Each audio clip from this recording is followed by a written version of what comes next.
बहू ने सास को मोबाइल फ़ोन गिफ्ट किया।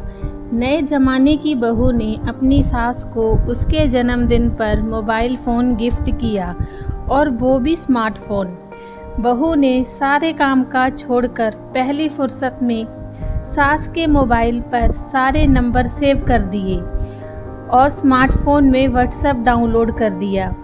साथ ही कुछ पुराने सदाबहार गाने और कुछ पुरानी फिल्में भी डाउनलोड कर दी, ताकि सासू माँ आराम से सब कुछ देख और सुन सकें। जब से मोबाइल आया, सासू माँ का ध्यान घर में कम, मोबाइल में ज़्यादा होता।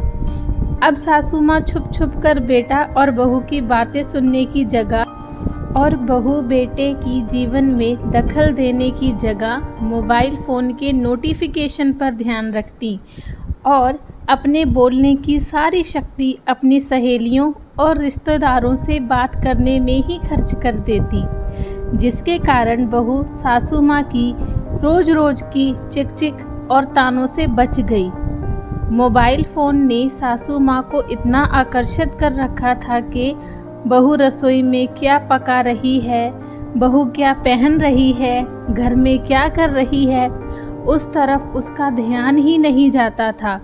और उधर बहू ने सारे घर की जिम्मेदारी अपने ऊपर ले ली थी। अब वह अपना मनपसंद खाना बनाती और घर को अपने हिसाब से सेट करती, अपने पति से खुलकर बात कर पाती। अब सासू माँ को फ़ोन से फुर्सत ही नहीं थी। अब वह बहू पर पहले की तरह गुस्सा नहीं करती और ना ही उस पर चिल्लाती।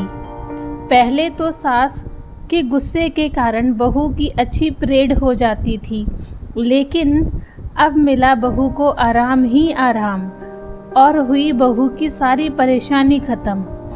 सासू माँ के हाथ में जब से बहू ने फ़ोन थमाया, बहू ने गजब का सुकून पाया।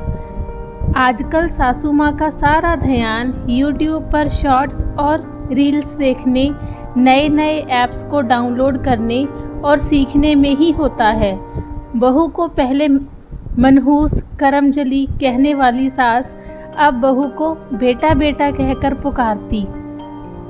सासू माँ बहू से इतना खुश जो थी, अब बस बहू को इस बात का ख्याल रखना पड़ता कि सासू माँ का रिचार्ज ख़त्म होते ही तुरंत करवा दिया जाए।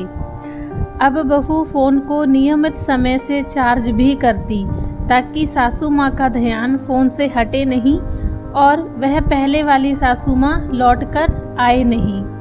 इसका परिणाम बहू खुश, सासू माँ खुश, दोनों की नोकझोंक ख़त्म, तो सारा घर खुश। आशा है कि आप आज की कहानी पसंद आई होगी। अगर कहानी अच्छी लगी हो तो चैनल को सब्सक्राइब करें, लाइक करें, शेयर करें।